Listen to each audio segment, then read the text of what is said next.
Snapping cables, faulty restraint bars, cars running off the track. Today's amusement parks are chock full of potential disaster, but does that stop us from chasing the thrills? Stay tuned to learn all about the world's deadliest roller coaster accidents. The Big Dipper was the central attraction at London's Battersea Park for 2 decades before the wooden coaster took a tragic turn on May 30th, 1972. When the rope hoisting one of the trains broke loose, the carriage line was sent on a backwards freefall that the ride's operator was unable to stop. The tail car came off the rails when it hit a turn in the track, then smashed into the barrier, after which the 2 other cars attached crashed on top of it. 5 children were killed and 13 more were injured. The operator's son, John Collins, explained the ride failure in a 1996 documentary. It was a combination of malfunctions, which shouldn't have happened. One girl who was on the ride and witnessed the catastrophe unfolding described the gruesome accident. The first carriage had just reached the top, and then I think the cable broke, I don't know, and it all came backwards very quickly. The coaster was immediately dismantled and eventually the entire park closed altogether. Survivors of the incident say they still experience mental distress as a result of the gruesome scene. Perhaps the name Big Dipper should just be off limits for roller coasters. This time, the Dipper incident occurred in Omaha, Nebraska's Krug Park on July 24, 1930. A bolt loosened from the coaster, sending 4 cars full of kids and teenagers plummeting to the ground. 4 people were killed and 17 were injured by the crash. The ride was immediately closed. The deadly incident also prompted the Omaha City Council to immediately pass an ordinance banning roller coasters in the park, leading to its inevitable closure a decade later. The city later did allow the creation of Peony Park, but that park also saw more than its fair share of fatalities and eventually closed in 1994. The indoor Mindbender coaster at West Edmonton Mall in Alberta, Canada was reportedly declared safe by an inspector just 1 day before its fatal breakdown on June 14, 1986. Due to missing wheel assembly bolts, the rear car came off its track in the midst of the ride's climax. People who witnessed the incident said the car was upside down on the 3rd loop when the last car lost its wheels, and all 4 passengers in the cart were ejected. The roller coaster continued out of control before coming to a rest after rolling backward, with a final wheelless cart jamming up against a pillar. The remaining passengers remained stuck on the track, while of the 4 ejected passengers, 3 were killed. A man named Rod Chaco was in the last car and survived the incident, but with devastating injuries. He had a broken pelvis, shoulder, ribs, and legs, and a punctured lung.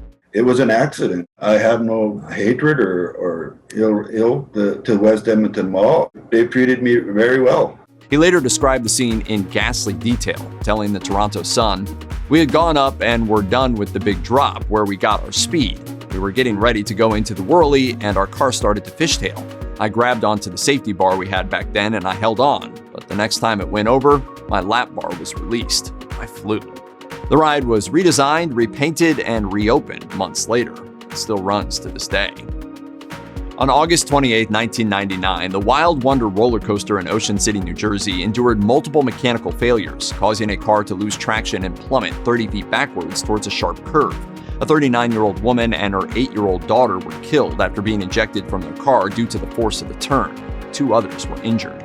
The drag chain of the ride releasing prematurely was the major cause of the gruesome incident. However, the ride's safety features, including the pair's lap bar and the built-in anti-rollback safety mechanisms, also failed to prevent it. One witness told the New York Times, "I saw the car going up, then something let loose and the car came slamming back downward, slamming down. I saw 2 bodies fly incredibly. It was a woman and a child. The woman slammed into a beam. The child just flew. I knew right away they had to be dead." The ride was immediately closed and removed from Gillian's Wonderland Pier, although the park itself is still fully operational. The Wildcat ride at Bell's Amusement Park in Tulsa, Oklahoma turned into hellish chaos on April 20, 1997. One of the cars on the steel coaster disengaged from the tracks while ascending its hill, causing it to careen backwards into another vehicle. A 14-year-old boy in the front car was ejected, hit his head, and fell to his death. 6 other passengers were injured. One of the adult riders, whose 9-year-old daughter was among the injured, told Tulsa World, "It was terrifying. There was nothing we could do to prevent it. It shook my insides. It was so hard." The ride was then dismantled and relocated to Jolly Roger Amusement Park in Ocean City, Maryland, where it was rebranded as the Avalanche. It operated there from 2008 until 2014. Unleash the runaway mine trains on Big Thunder Mountain, but every day, Big Thunder strikes.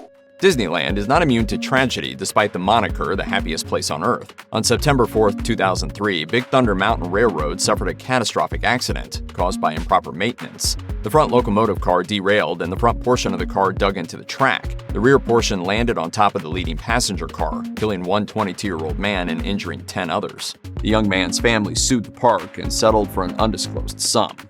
This was the second major incident involving the ride. In 1988, a 5-year-old boy's foot got trapped between the passenger car and the platform. He had tried to exit during a brief stop near the end, thinking the ride was over. All of his toes had to be amputated as a result of the awful injury. Located at Marriott's Great America Amusement Park in Santa Clara, California, Willard's Whizzer was infamous for issues with its braking system. An utterly preventable accident occurred on March 29, 1980, when the steel spiral coaster's faulty mechanics sent one car crashing into another. The cars then smashed into would-be passengers attempting to board the ride. A 13-year-old boy fell, suffering fatal internal injuries to his chest and abdomen. 8 others were also hurt. A park employee told the local press that a combination of 2 failing systems was responsible for the ride breakdown, including an electric safety mechanism which was supposed to ensure adequate distance between cars. He remarked, "The odds against that happening must be astronomical."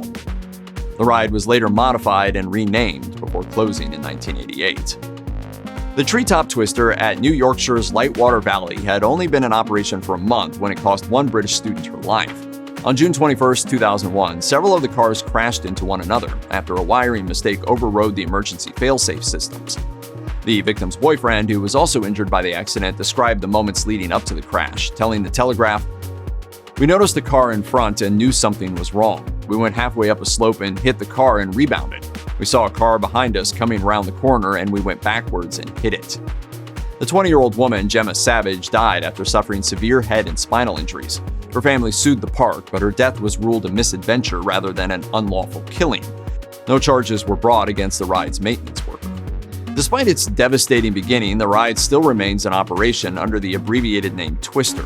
It was the site of another dangerous flub when a worker started up the ride as a joke while another was doing checks on it. The victim was thrown 13 meters into the air before another attendant stopped the cars. We begin with that breaking story, a deadly fall from one of the tallest roller coasters in the world. Yeah, this is both scary and sad.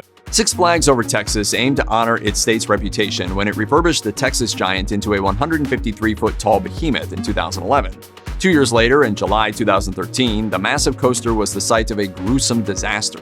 A 52-year-old woman named Rosa Esparza fell from her seat on the ride, dropping 7 stories to her death.